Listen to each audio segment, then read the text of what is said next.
Hello, good afternoon everyone. We are in the last track of our beautiful conference. I'm very happy with the time everyone is having and having a good time myself. And we're so excited that LALISA is becoming increasingly a reality, and next year Lewis and Clark is going to be holding the conference, and you have the call for papers already out. I'm going to use a couple of minutes to sort of recap and make also several announcements about what's coming later today. As you know, we have the last panel. Hopefully many people will stay for the last panelists, and not just the panelists themselves. Also because after the panel, we have the business meeting of LALISA, and everyone is welcome to that reception and to the business meeting, which is going to take place in this very room. It's how organizations are built and organized, by people's goodwill to come to the business meetings and make the collective thinking about how the institutionalization of the association will happen. And that's what we're really talking about today, later this evening at 5:15. So after that, we are going to be moving to the School of Music, from the School of Law to the School of Music, and we will be, you have vouchers in your folders to exchange them for tickets to attend the Afro-Peruvian De Cajon Project band, who have been brought to the lovely Willamette Valley thanks to our colleague and musicologist Juan Eduardo Wolf, who you have probably met, as he has been one of the co-organizers and panelists here. So I'm going to go ahead and introduce the third of our keynote speakers, an old friend, and someone who's also already visited us in the past, and who unfortunately changed the title for her latest book at some point, and I lost track of why she changed the name, the title of the book. I love the way in which the book was called Cruising Through Chueca. And at some point she said Crossing Through Chueca, because it's about lesbian literary culture in queer Madrid. And cruising I thought was much more astute, but that's a conversation we'll have at some other time. As you probably also know, and this is the last piece of gossip that you need to know about the conference, is that Arturo Arias and Jill Robbins are an item, and they actually met here in Eugene, at the lovely University of Oregon, 20 years ago now, and they are revisiting us on their anniversary. Jill is professor and dean of the School of Social Sciences, Humanities, and Art at the University of California at Merced. Quite an achievement for a young scholar, and she's the author not just of Crossing Through Chueca, Lesbian Literary Culture in Queer Madrid, which I just cited, 2011, but also frames of reference the postmodern poetry of Guillermo Carnero, 1997. She has published numerous articles and book chapters about poetry, film, narrative, celebrity, activism, and the book industry.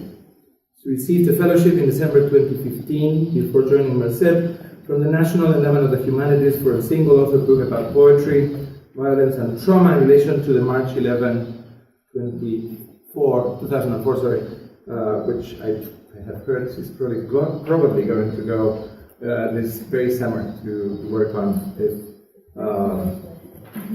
very likely. And tentatively titled, as you have in your program, We Were All on Those Trains, the poetry of 11M. Without me welcoming Jill to the podium. Life's not always in the same way it changed our lives when we met each other here 20 years ago. 20 and a half exactly. And met these two wonderful people and the other professors here 10 years ago when we came to celebrate our 10th anniversary. So we're going to do this every 10 years. Thank you for having us.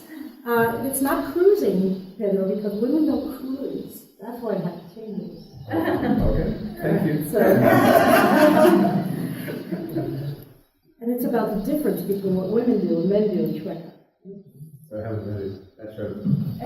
Not yet, right? So, in my 2011 book, Crossing Through Chueca, I explored the contradictions of LGBTQ lyric cultures in neoliberal Madrid from 1989 to 2005, referencing in particular the gay barrio of Chueca, not simply as a geographical location, but as what Doreen Massey calls a product of interrelations, a site crisscrossed by a multiplicity of subjects who constituted through the negotiation of their identities.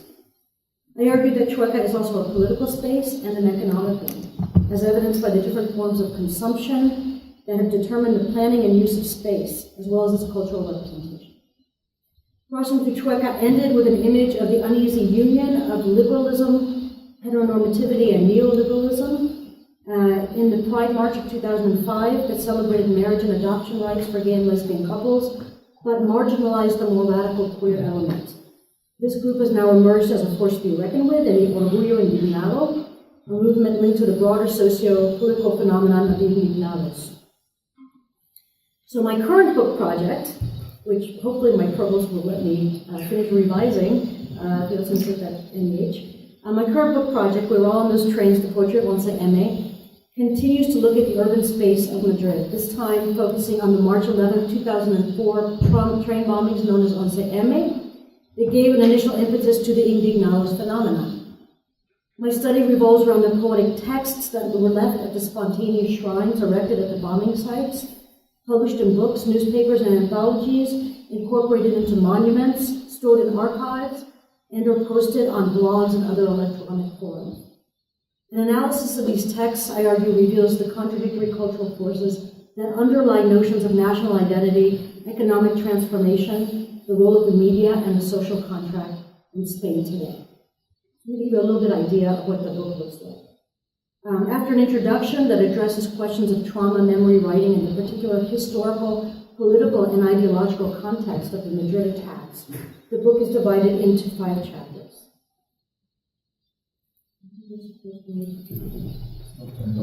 That's not turned on. Yeah, look. Yeah, it's there. It's there. How to study releasing my money. Okay. Okay. So it's divided into 5 chapters, each of which addresses a different kind and or space of mourning. Grassroots memorials, monuments, archives, anthologies, images, and songs. Nonetheless, several texts, it looks like it's very divided into really neat pieces, but several text authors, objects, and themes reappear throughout, becoming the threads that weave this complex tapestry of mourning, remembrance, and ideology. Let me give you a brief summary of the chapters.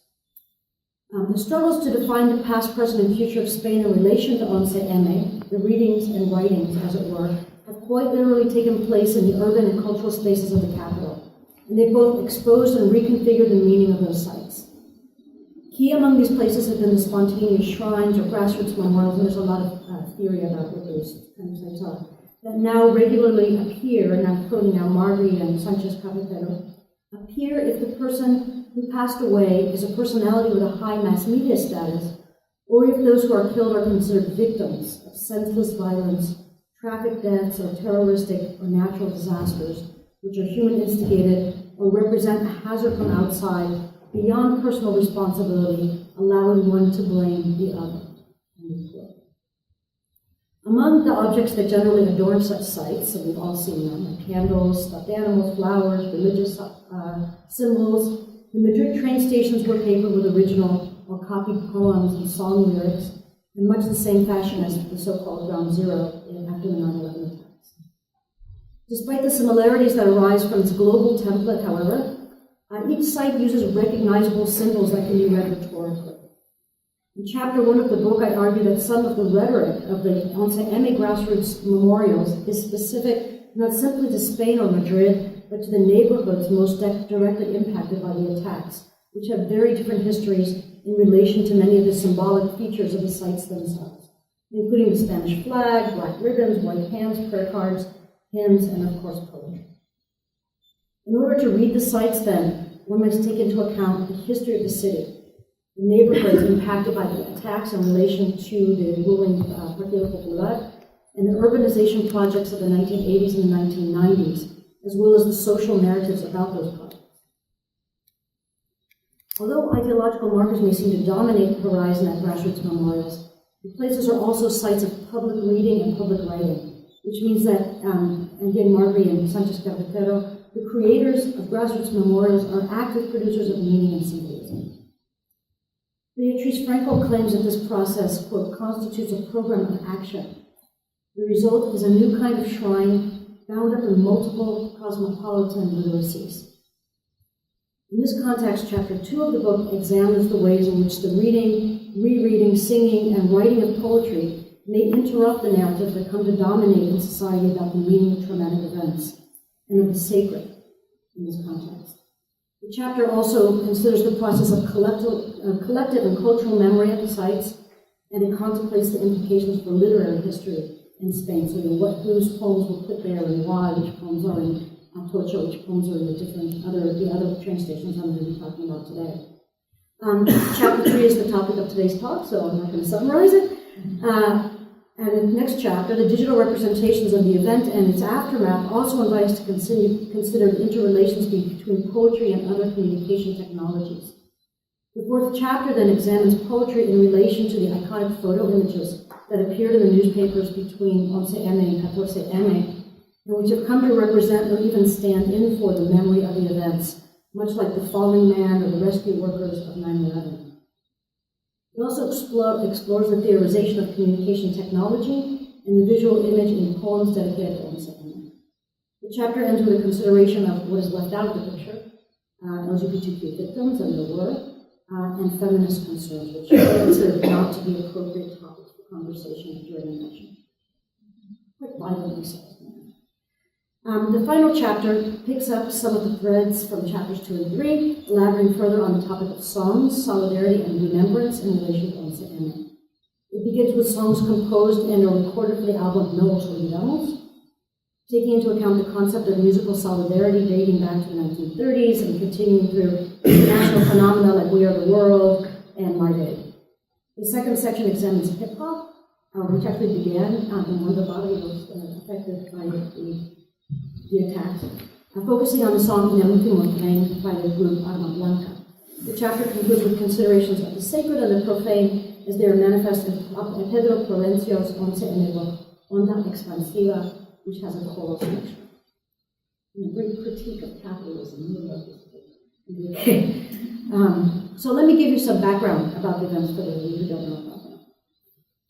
On Thursday, March 11, 2004, between 7:37 and 7:40 in the morning, a cell of Moroccan terrorists, the Grupo Islámico Combatiente Marroquí, carried out a massive bombing on Madrid's largely working-class commuter trains that left 191 people dead and more than 1,500 others wounded.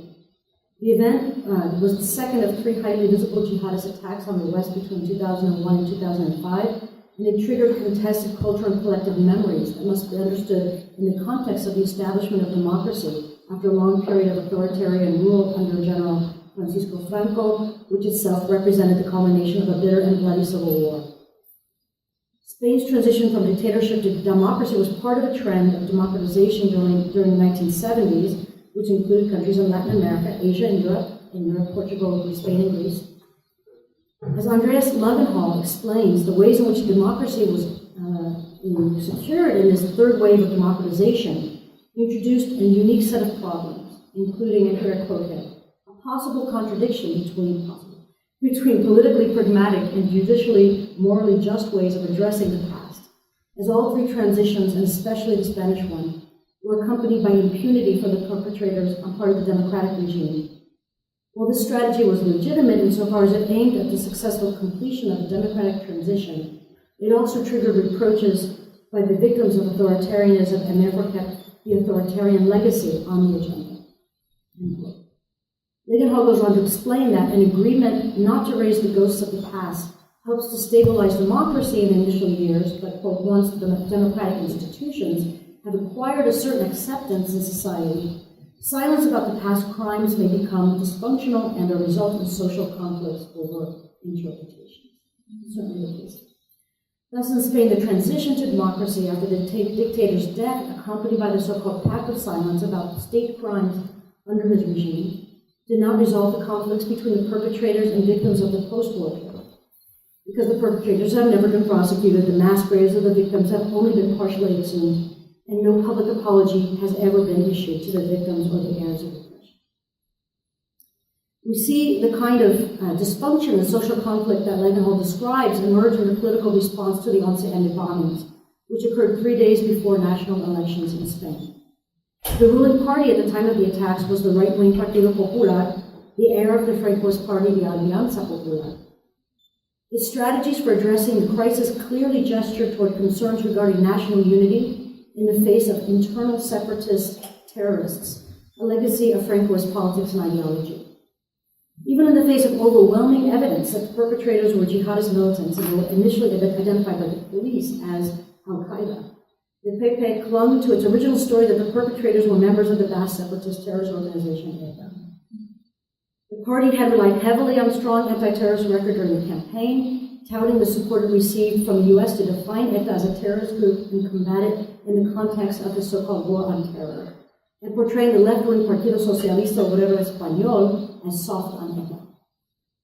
For its part, the PSOE quickly seized on the al-Qaeda angle, which was widely reported in articles posted on the internet by the international media, and it used the PP's insistence on ETA's culpability to discredit the ruling government as both inept and dishonest. The very public battle over the definition of perpetrators, waged in the leading newspapers like País, El Mundo, and ABC, finally put into question both the objectivity of the press and the politicians' dedication to the needs of citizens in crisis. This disenchantment would eventually lead to a large sector of the public to turn to a grassroots network form of political organization and news dissemination of what has come to be known as 15M, or indeed known as Luta. The tension, distrust, and discontent became almost immediately apparent in massive demonstrations on the 13th of March, 13M, which rallied against different possible causes or perpetrators of the attacks. Neoliberalism, Spain's alliance with the United States in the war of terror, and mass terrorism. And finally demanded to know quién ha sido. The government held fast to the story about ETA, even as it began to unravel, claiming that the mass protests organized via text message violated the sanctity of the day of reflection prior to elections, and implying that the PSOE was behind them. The police investigations and subsequent trials have sought to bring closure, but the continued conspiracy theories, including those proffered by PP lawyers during the trial of the attackers, the annual commemorative events, and the dedication of monuments, far from healing the rift, have only deepened it. In many senses, these tensions are manifest in the very spaces where the attacks took place, beginning with the commuter line along which the doomed trains travel. So I'm going to talk a little bit about this. This line had been constructed thanks to the urban development plans of 1985 and 1997. So here you see 1982 Metro Plan, and here you see what the Metro Plan looked at for these two plans have been accomplished. So quite an increased level of complexity in public transportation. And the goal of these plans was to transform Madrid from a third-level European city, or what Neil Brenner has called a national urban center, into what he calls a global capital. The plans brought about the neoliberal redesign of the city, eliminating the chabolas or shanty towns in the traditionally leftist districts of Villa de Vallecas and Puente de Vallecas, and encouraging the incorporation of those extra-urban districts into the capital proper, along with the construction of new housing, hospitals, schools, parks, and shopping centers located in them. The development of the elaborate network of commuter trains and the transformation of the Atocha Station into a gleaming international hub formed vital elements of the project. So this is, I'm going to quote a little bit now from the Evaluación del Plan Urbanístico de 1997. And this is a great quote, and it explains exactly what they were up to. Dice, la alta velocidad contribuye a la especialización funcional de Madrid como ciudad de negocios, ciudad de las compras y de la moda, y ciudad del ocio, cultura y turismo. Dentro de sus objetivos está llevar el tren al centro de la ciudad, lo que en Madrid se ha concretado en la ubicación de sus terminales en Atocha y Chamonix. Unfortunately, the changes also contributed to the dramatic rise in rent and overall economic precariousness for working-class people in those very neighborhoods, which arguably represents a form of violence, and the mortgaging practices underlying them would be a strong factor in the debilitating economic crisis that began in 2008. Ironically, their logistical and symbolic success facilitated the March 11th attacks. Perfect bomb delivery system. Madrid, as the capital of a nation allied with the Bush government on the war terror, became an al-Qaeda target. The extended reach of the urban transportation system allowed the bombs to reach the Atocha Station, and the improvement in telecommunications powered the cell phone detonators. But they also facilitated the organization of protests via text message. Contradictions. Contradictions may also be found in the monuments and archives dedicated to these events. And for this reason, I will argue that they do not simply result in the kind of petrification of living memory that Pierre Nora's concept of vivre mémoire brings to mind. On the contrary, they present complex processes of embodiment, mourning, and performance that reveal the dynamics of cultural memory. So here I'm drawing on a lot of German theorists that are part of the affective term in cultural memory. So let me start with the archives. Following the removal of materials spontaneously placed at the original site of a grassroots memorial, the collection, cleaning, and cataloging of the artifacts by academics and museum experts contribute to a process of heritage-ization and institutionalization of the structures. Indeed, every archive, Derrida reminds us, is, quote, at once institutive and conservative, revolutionary and traditional. It keeps, it saves, but in an unnatural fashion. That is to say, in making the law normal, or in making the people respect the law. It's also been argued that the archiving process desacralizes the memorial. In much the same fashion as displayed religious artifacts in museums and libraries reappropriates them for history, institutionalized history, by separating them from the context in which they are or were sacred. In this context, Aleida Alsman argues that, quote, as the paradigmatic institution of passive cultural memory, the archive is the opposite of the memorial space of the church. It is the unhallowed bureaucratic space of a clean and neatly organized repository. The archive also does a poor job of preserving affect, because it is precisely the trauma, as registered in the emotions and the shattered bodies, that escapes the classificatory drive of the inventor. Furthermore, the archive is selective, though less so than the canon, as Aspen explains, and its omissions reflect the ways in which institutions marginalize certain individuals as they create a unified body of citizens. In this sense, Ernst Bekovich reminds us that, quote, trauma can be used to reinforce nationalism when construed as a wound, when constructed as a wound that must be healed in the name of unity. It is important to remember that archives of trauma do not house the forms of violence that are forgotten or covered over by the amnesiac powers of national culture, which is adept at using one trauma to suppress another. The archive removes objects from circulation. And we see Cristina Sanchez Carretero doing just that.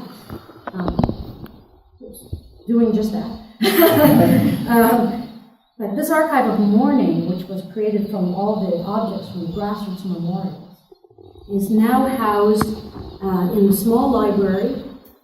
And we use Pedro's pointer. It's in the back of in the back room here. I'm just going to point, so I can't use Pedro's pointer. Well, far to the back of the train museum. So this is, I was hitting the wrong button. Anyway, so it's located in the back of the train museum, located in the working class Delicias neighborhood, not far from Atocha. Las Delicias is one of 7 wards or neighborhoods into which the district of Arganzuela, located in central South Madrid, is divided. As with most libraries in Spain, the stacks are closed, and investigators must obtain prior permission to access the materials of the archive, which the staff of the library brings out to the table. So it's a nice small little table, very intimate space. But the library itself is open to the public, and it's often visited by parents and grandparents with small children in tow, who come to look at the materials and juvenile literature on the shelves. These individuals sometimes encounter a scholar like myself, leafing through archival materials, and made us chance upon the documents and objects that had been stored away. Sometimes trying to cover the children's eyes when they saw what I was looking at, of whose existence they had been previously unaware. They know the archival mornings in this library. All this does not necessarily imply, however, that the archive's founders and employees are entirely removed from the original traumatic event, or that they view their endeavor from a cold, distant removal. Now I'm going to bring Christina. Rather, we might see in their work the kind of contradiction that Avery Gordon discusses in relation to sociology in her book Ghostly Matters, Haunting and Sociological Imagination, when she describes how she came to, quote, understand the real as an effect, as something produced, as an affective relation between analyst and analyzed, between I and it, or them or you, end quote. Indeed, when I consulted the archive, one of the librarians shared with me his own, in between trying to help me correctly photograph the text, he had a lot of advice, he was very good. He shared with me his own experience of the 11M attacks, including the ways in which it personally impacted all of the library and museum employees. They're all employees of benefit. In a similar fashion, Cristina Sanchez Carretero's introductory essay to her edited volume of anthropological studies related to 11M combines an objective scientific approach with a description of its effective roots and its intended social effects. De alguna manera, el ir a las estaciones para documentar lo que estaba ocurriendo era también la forma de responder desde nuestra profesión a una necesidad de acción ante una situación traumática. El dolor ante la muerte es un mecanismo que puede dar lugar a acciones muy diversas, incluyendo el inicio del proyecto de investigación. What we see here, and what I felt in my own research in the archive, was, again, in the words of Avery Gordon, we turn toward, quote, the place where our discourse is unauthorized by virtue of its unruliness. The detour takes us away from abstract questions of method, from bloodless professionalized questions, toward the materiality of institutional storytelling, with all its uncanny repetitions. The detour takes us away from abstract questions of method into what lies outside the meta-discursive talk about method, which is, well, our involvement. So despite the fact that the archive of Morning is highly ordered, you can see the boxes there, with each item preserved in a plastic sleeve, in a folder, in a box, the desperately scrawled messages and the objects it contains retain their emotional impact and continue to circulate in unexpected ways. Ramon Mairata's poetic narrative text, Entre Escombros, Fragmentos de Aquellos Días, also illustrates how the archive may be an effective site. The work appears in the volume Homenaje a las Víctimas 11M, put together by the Workers' Union, Comisiones Obreras Unión Sindical de Madrid Región, which places artworks alongside narrative and poetic texts. Mairata's contribution is set in the context of the Alcalá de Henares branch of the Spanish National Library, which is at the very end of this commuter line at the bombs went, where he conducts research, and the Atocha Train Station in Madrid, which is 500 meters from his home. As he puts it, durante años he vivido aún vivo entre una y otra ciudad, llevando conmigo un equipaje de sensaciones coincidentes o encontradas. This piece is divided into several parts: atentado, horas antes, por la tarde, a otras personas, manifestación al día siguiente, días después, carta del poeta J.L. Moreno, y qué buena. Most sections contain an autobiographical narrative component, which explains how the author lived those days in a poem or two. The penultimate section is a letter addressed to a poet, which ends with the final text, a poem dedicated to two artists. Each of the genres contributes distinctly to the text, with the poems taking over like a flash to communicate the effective component, and the narrative seemingly can no longer go on. So here is the entirety of Atentado. Mañana en la Biblioteca Nacional. Abro un libro. Silencio. En estas circunstancias leer es una especie de sordera. Más tarde un minuto de público silencio. Congregados, personal y lectores en el jardín. Suena el corrión de un mendigo. Al volver en las salas, el silencio es más intenso, como no hubo antes, como nunca más. Obscuridad sobre el libro abierto a que los ojos no llegan nunca. Respiro y escribo, sorprendido de que reaparezcan las palabras hilo a hilo y que el corazón reconozca en la madeja un cordón umbilical. Vivimos en un estado eléctrico, un cable desollado que transmite a la piel todo lo que acontece. Aquí la realidad parece desconectada del resto del universo, pero esta vez no es así. El muchachito de la sección de publicaciones periódicas, tan amable, no ha acudido hoy a trabajar. La familia llama una y otra vez angustiada. Y una de las azafatas, aquella que tiene un risueño acento francés, tampoco ha llegado. A medida que pasa el día, la firmeza de la tierra se cierra a la espalda del letargo que acoge a los muertos. Oscura y pequeña, como una almendra que no puedes tragar, te asusta la severidad de tus pensamientos. The first section seemed to allow the speaker to give some order to the emotions that come upon him, and that's one of the effects of poetry and traumatic writing that analysts theorize. So he allowed me to order the emotions, and then I step out of the immediacy of the trauma, the shock of his realization that people he sees every day and night have suddenly disappeared forever. The effect of the entire text is to convert the library from a mere repository of archival documents into an effective site, characterized by the interactions among the people working there in various capacities, bound together by the threads of memory. So now I'm going to turn to the monument. Although only 3 of the 10 bombs exploded in the Atocha Station, the world's attention fell and remains there, with the other locations almost completely forgotten. I'll therefore begin my discussion of monuments with Atocha and the other sites in the city and province of Madrid that are associated with cultural heritage, and thus with the distinguished global image that the architects of the 1997 urbanization plan hope to project to the world.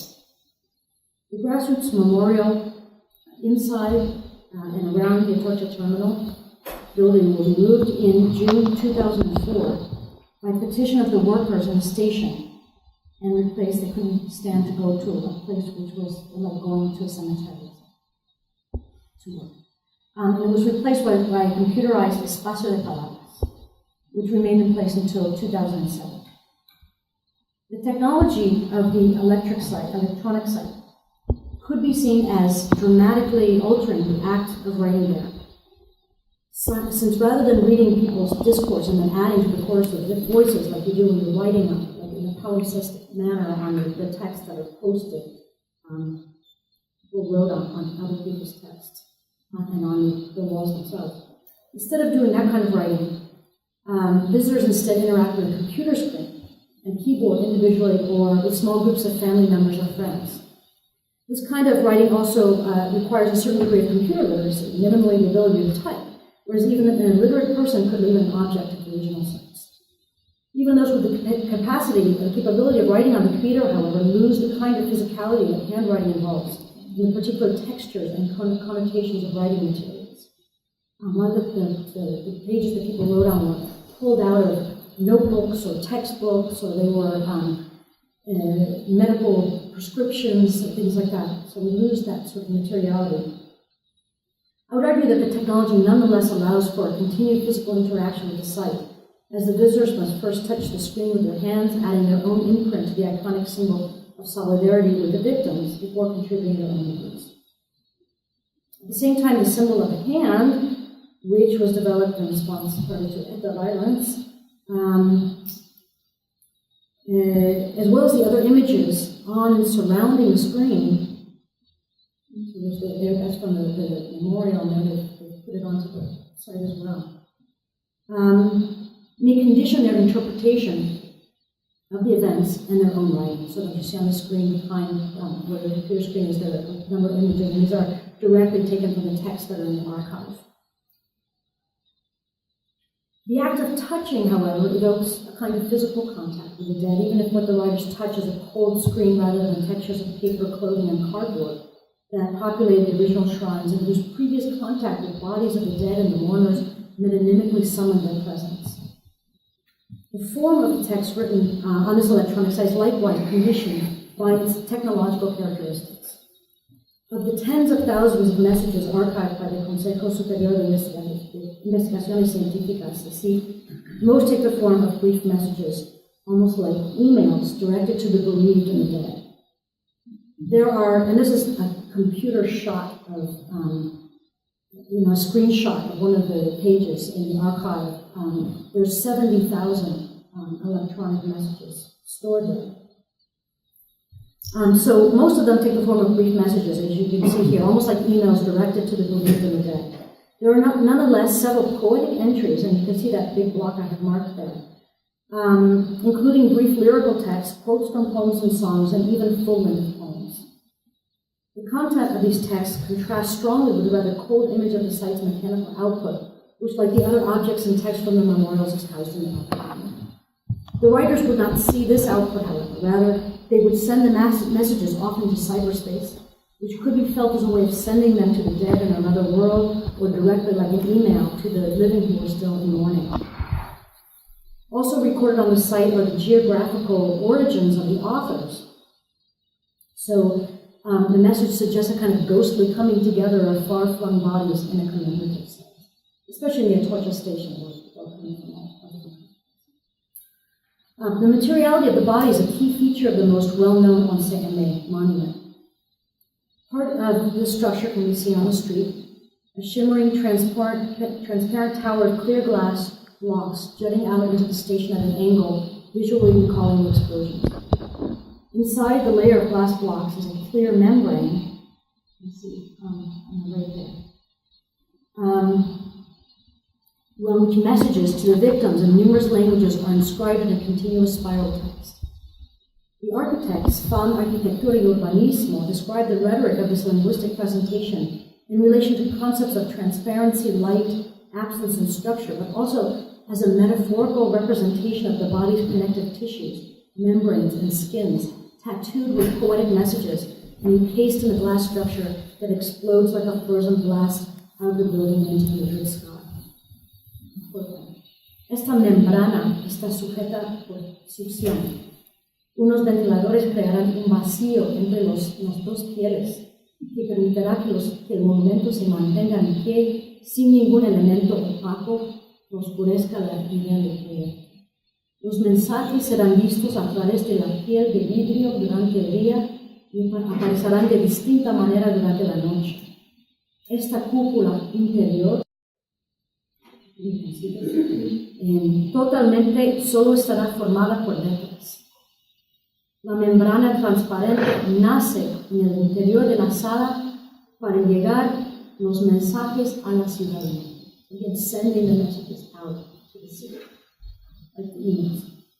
The absolute transparency of the building, tan solo brillos, reflejos y luz formarán materialmente el movimiento que sea, allows for continued communication between the living and the dead on the thin membrane that separates the individual from the collective. The inner cavity of the memorial, meanwhile, forms a meditation room embedded in the body of Atocha and separated from the rest of the station by a soundproof glass wall, creating un espacio vacío en silencio con la luz como protagonista. The silence and the vacuum represent the ghosts of the disappeared bodies, and the names of the dead, etched into the glass walls, are symbolically linked with the messages on the membrane above. The list of the victims' names preserves a trace of identity and a gesture that is typical of monuments to the dead. Carol Blair notes in particular that in contemporary memorials the inscriptions, quote, name individuals whose lives and or deaths have been rendered outside the cultural mainstream, end quote. She's thinking of the AIDS Memorial Quilt, the monument to civil rights activists in the Vietnam War Memorial.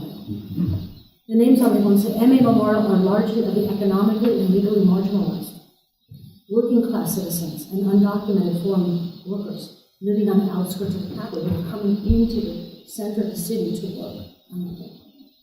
If we look at another monument, an interactive page on the website of the newspaper El Mundo, we see another approach to memorialization of individuals. Here we have a virtual wall of images, which when clicked bring up that individual's biography, another way of evoking bodies and lives. The gesture appears in 11M portrait as well. The poem Elegy by Guillermo Lopez Gallego, for example, lists the name of the dead with Guillermo Lopez and Gallego in bold as they crop up in other people's names. Likewise, 2 books of poetry, Juan Castillo's Dolor de Luz and Pedro Provencho's Onda Expansiva, dedicate a poem to each of the victims. So along with the Atocha Station, other sites symbolic of Madrid's history as the national, imperial, and Catholic capital received considerable government funding and media attention. For example, the Bosque del Recuerdo, with 1 tree for each of the dead, is located in Retiro Park, a space that was created by Isabel la Católica as part of a monastery, but became a palatial garden during the reign of Felipe II. It's at this silent memorial that the Victims Association, that's mostly tied to the conservative Partido Popular and anti-ETA sentiment, the Asociación Víctimas del Terrorismo, holds its annual memorial ceremony. So even where the ceremonies are held is divided by class and ideology. Alcalá de Henares, the birthplace of Miguel de Cervantes, is also a historic site associated with Spain's imperial past, designated as a UNESCO World Heritage Site in 1998. The original location of the Complutense University is the home of the Universidad de Alcalá, the Archivo General de la Administración, and the Cervantes Institute, which promotes Hispanic culture. None of the bombs exploded in Alcalá, but the commuter line along which the train exploded had its origin there, and the city was thus affected by the attacks. In a small square outside the station, which has been renamed the Plaza 11 de Marzo, we find an enormous abstract sculpture and a column listing the residents of the city who perished on the Jumapili line. The monument also includes this group statue, you see from behind and here from the front, which appear to be typical Spaniards, although the victims include immigrants, and the station itself is located in an immigrant neighborhood. And that is so normalizing everyone into this Spanish body. So monuments to El Pozo de Tío Raimundo and Santa Eugenia. Distant and distinct from the sites associated with cultural heritage, the train stations and neighborhoods of El Pozo and Santa Eugenia have remained largely invisible in the official acts that recognize those affected by the bombings. This neglect extends to the benefits accorded to the victims, among them the construction of monuments, which have only been erected and funded thanks to the determination and concerted effort of people living in the neighborhoods.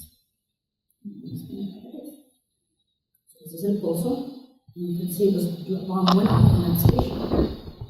The abstract, concrete monument to the 11M victims in El Pozo, designed by the architect José María Pérez González Paíres, and inaugurated in 2011, towers above visitors to the site. Looking through the structure from one end of it, you feel the power of an enormous train.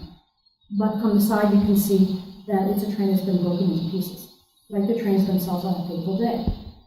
The static monolithic structure is bathed at night in soft light and surrounded by the flowing waters of a fountain, suggesting the continuity of life, with death looming in the midst. In the background is a mosaic of artwork. You can see them in the image, embedded behind panes of glass in a great wall. When I went to see the monument last time, the panes of glass have been broken by vandals. It's not very well maintained. These are artworks by the painter Juan Genovés and the graphic artist Roto and Forges, embedded behind panes of glass in the great wall. Some of these pieces also appear in the collaborative book edited by Comisiones Obreras, which I mentioned earlier, along with the text by Ramon Mayrata and other well-known writers like Luis Antonio Villa, Nacho Puente, and Luis. Perhaps more than any other neighborhood in Madrid, El Pozo de Tío Raimundo embodies resistance, resiliency, and class consciousness. Indeed, we find a narrative of this collective spirit in the introduction to the anthology 11M, Palabras para el Recuerdo, a collection of text primarily by local school children, compiled by the Asociación de Vecinos y Amigos de El Pozo de Tío Raimundo, so the neighborhood association. The book begins with a narrative text jointly authored by the neighborhood association, which of course, collectively authored, which offers a genealogy beginning with the founding of El Pozo, when El Tío Raimundo arrived from Asturias in the late 20s. In the post-war period, años de vencedores y humillación de vencidos, de cárceles repletas de los derrotados, de mujeres de media España con la cabeza rapada a modo de escarnio y escarmiento, ante el regocijo de los caciques y las bendiciones del pueblo. And Pozo continued to grow as a marginalized community of poor, hardworking migrants, a lot of them coming from Andalusia, who together built and maintained a space where they could levantar la cabeza y proclamar la dignidad del pueblo trabajador. In this reading, the chabolas, or the slums, were puntas de lanza, spearheads in a class war, and refuges for a persecuted class of people in the Spanish post-war period. It was in that community that the narrative continues that a true democratic spirit was formed, and not in the institutions of the constitutional monarchy established in the post-Franco era, which have perpetuated many of the structures and inequities of the dictatorship.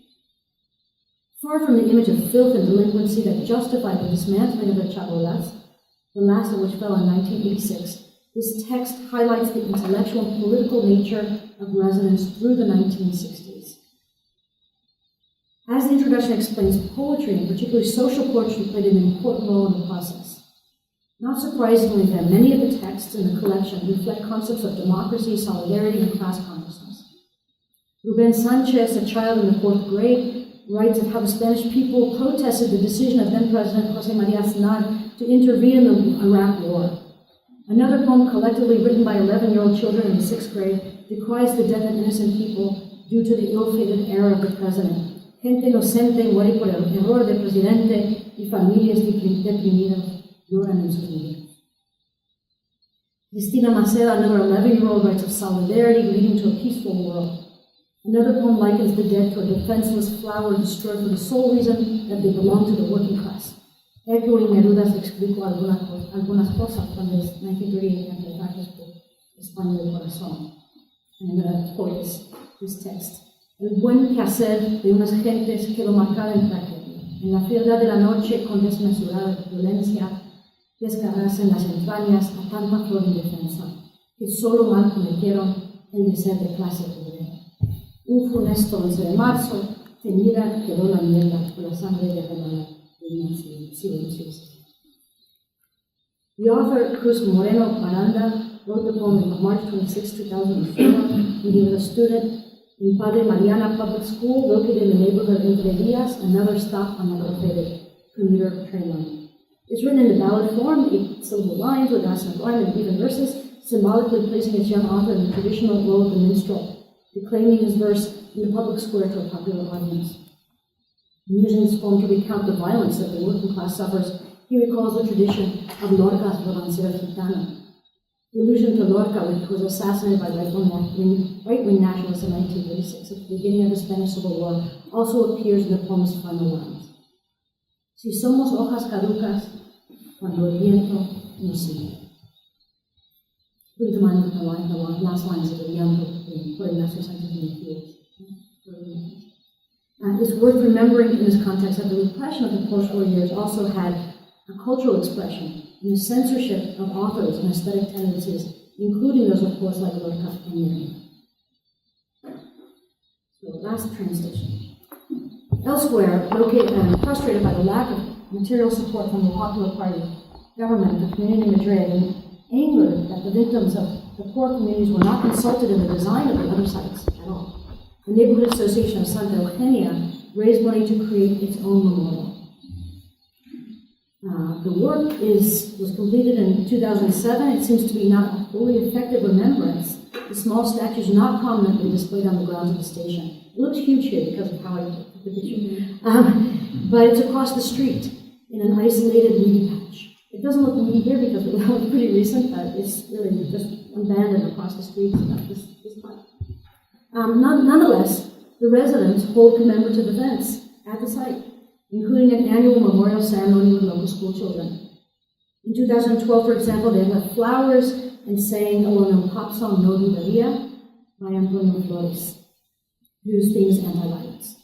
Flores, born in Madrid in 1961, was the son of singer Lola Flores, who interpreted the Franco-era prototype of the Andalusian gypsy in numerous films, and his father was Roma guitarist Antonio Gonzalez.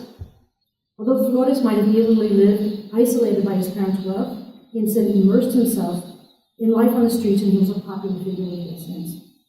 What is more, as stated earlier, immigrants fleeing extreme poverty in Andalusia had flocked to the neighborhood surrounding Atocha and Santa stations during the dictatorship, so the choice of an artist with strong roots in Andalusia is not surprising.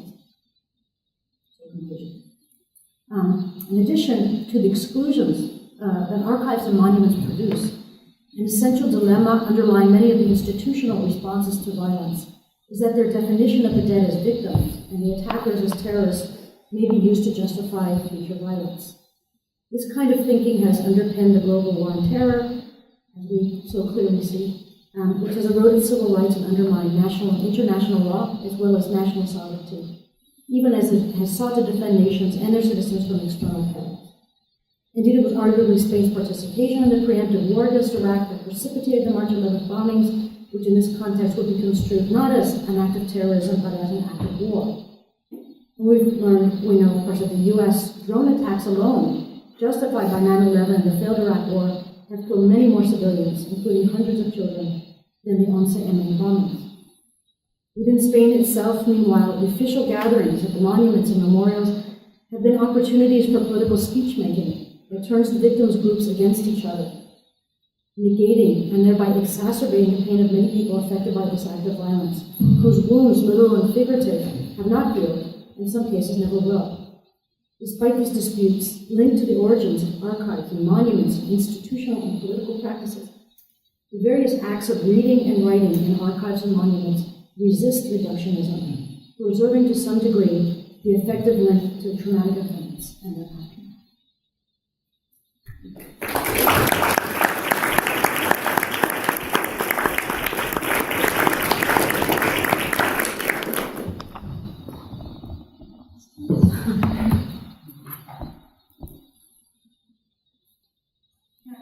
Thank you for the talk. It's really fascinating. And so I'm thinking one of the things that is coming up is what monuments are in the digital age, because you mentioned a lot of different things, and some of them are really ephemeral, which almost demands a different word, right?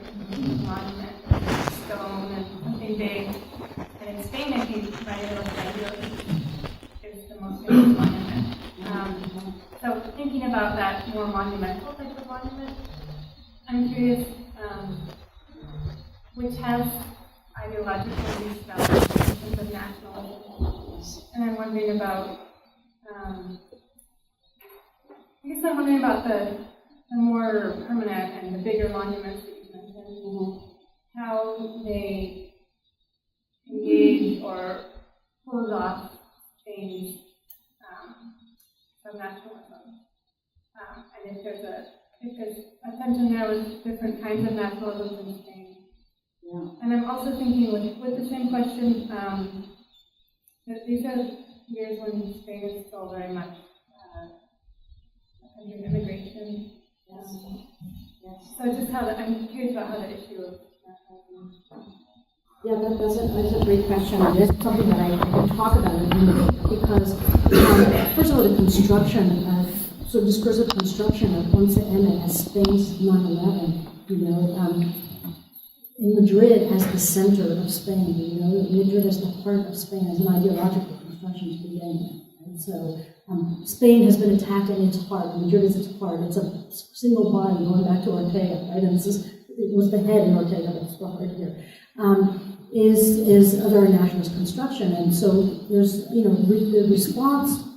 The multilingual response comes out more in anthologies, which I kind of talk about as kind of archives and monuments themselves. One of the anthologies was a multilingual anthology, and the other one was a monolingual Castilian anthology, and so there's obviously two different constructions there.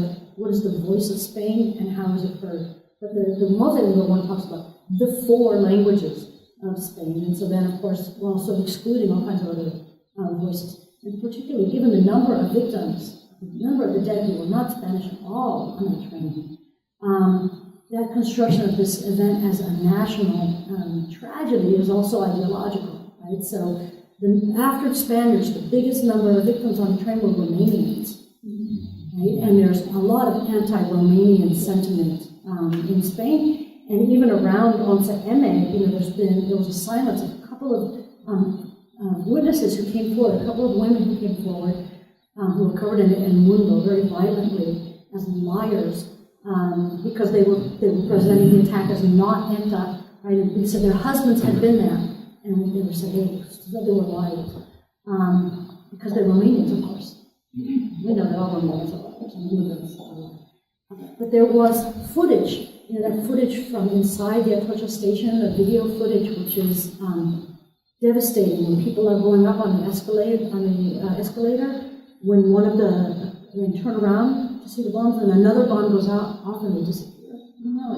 It's a horribly affecting video.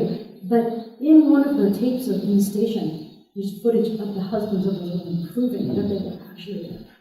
But the fact that those voices are silenced because they're not giving the correct line, and they're not really Spanish voices, that shows you also that ideology of this as being a Spanish tragedy.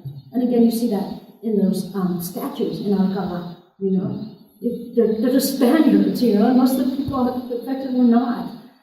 So I don't know. The event has been used very much by the PP to promote a certain kind of nationalist line, and that nationalist line is an anti-ETA line, and the only victims of terror are the victims of ETA.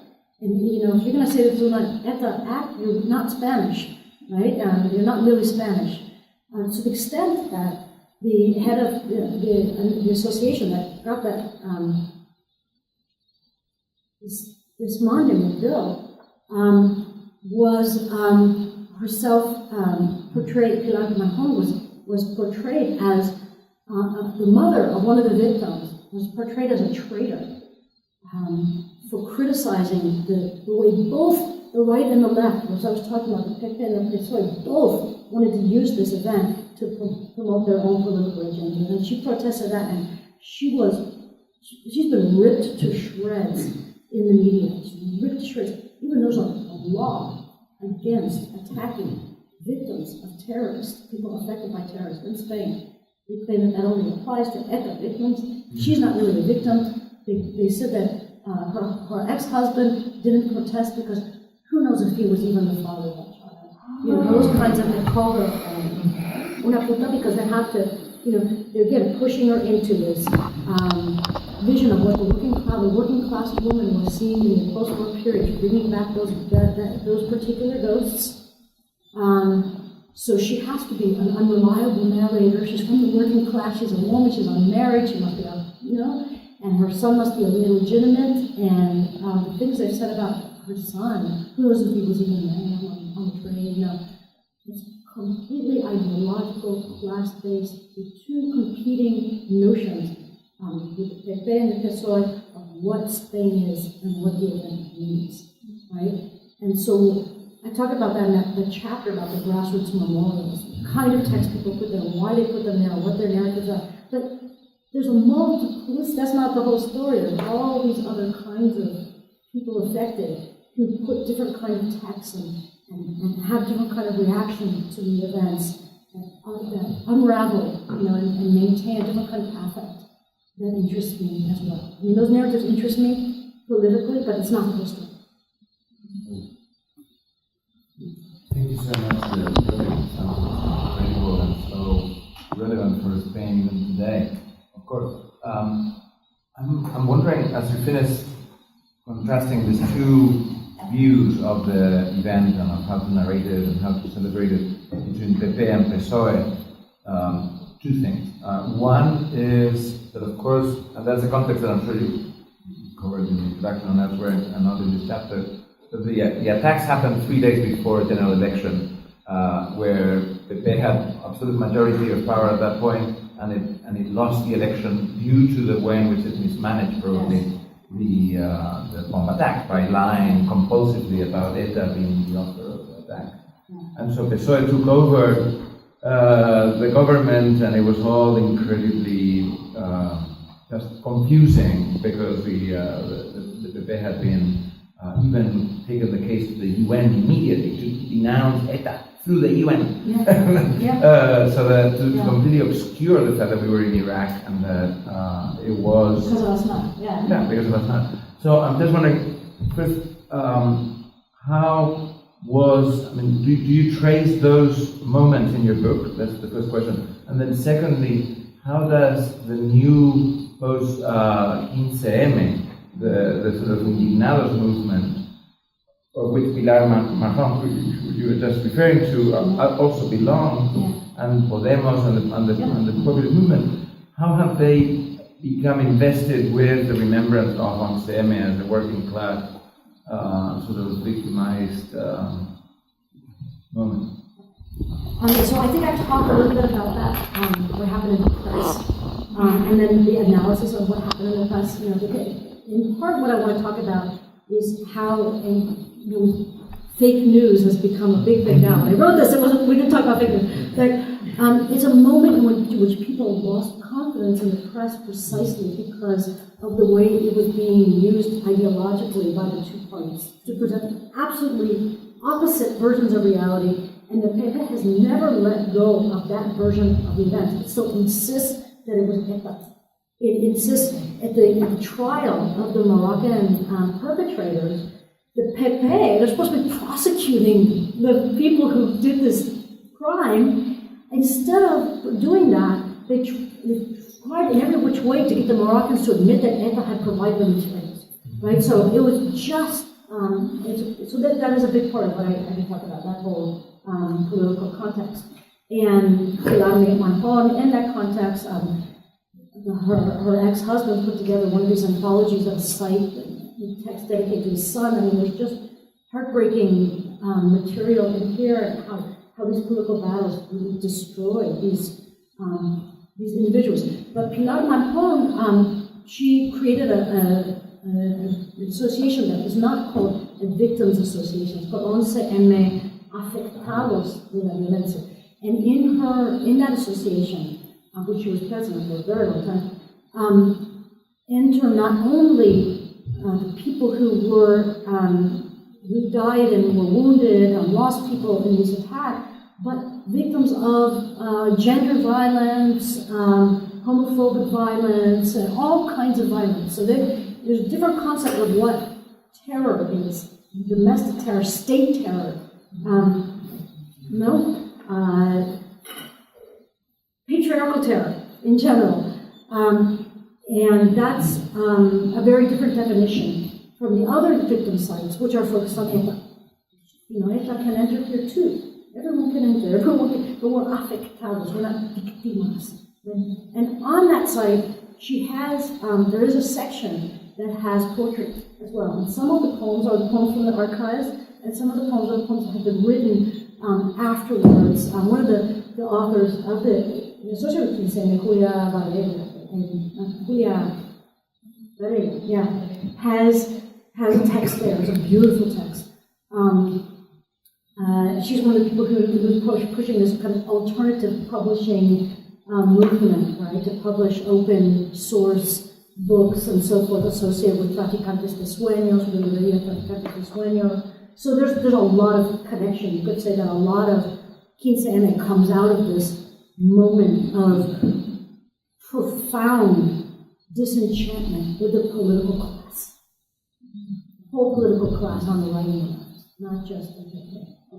It's particularly heinous in response to these attacks. The PSOE is not exactly safe either. So.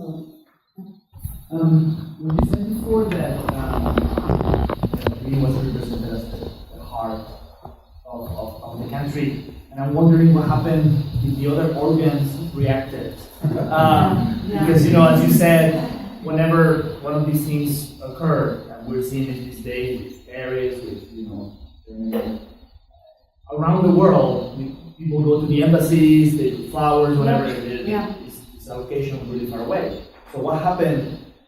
Have you researched what happened in the rest of Spain? So there are memorials in different parts of Spain, and of course the reaction is going to be different. You know, for example, in País Vasco, right, the way you react to this is going to depend on the way what you think about ETA also, right? So even there is even more polarized, but there were also poetic responses, so texts that came to the grassroots memorial sites came from all over.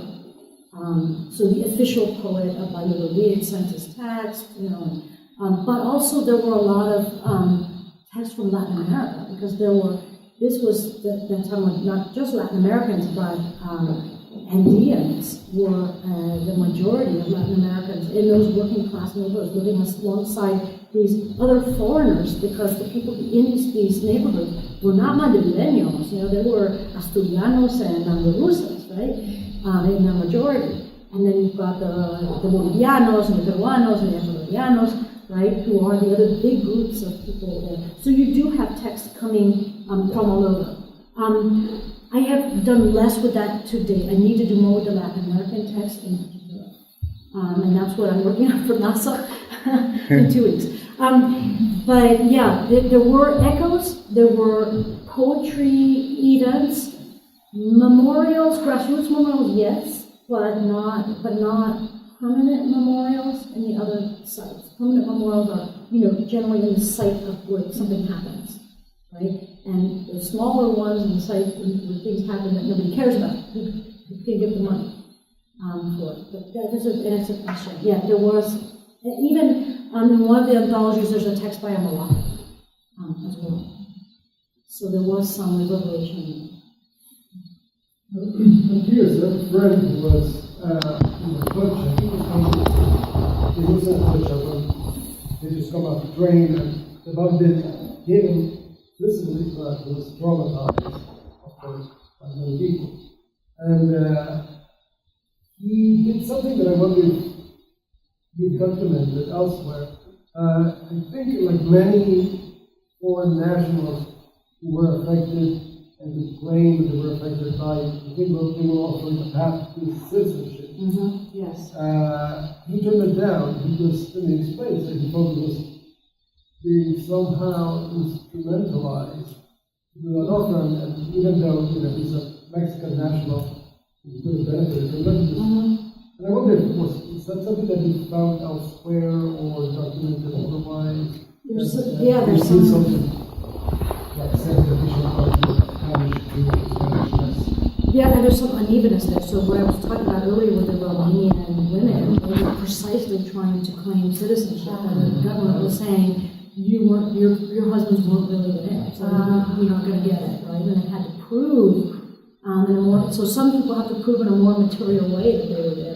The inmigrantes deseados y no deseados, I guess you could say. He just couldn't be bothered. He felt that it was cheap or probably being offered citizenship just because. And there's also been uneven compensation for people who were left with disabilities.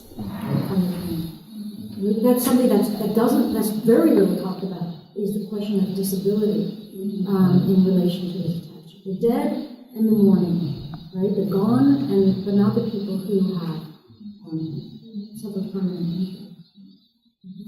Well, first I just want to say this, just reiterate what others have said. This is a very smartly drawn out project and super interesting, and I mean, just the organization of it is really impressive to me. I happened to meet one of the architects of the Atocha monument, and these guys are all in their 20s. They were shocked when they won it because they just formed this architectural firm. They put in a bid and they won the competition. And the way that he explained, he explained what their thought process was in designing it. One element, though, in the meditation room, it's pressurized. It's a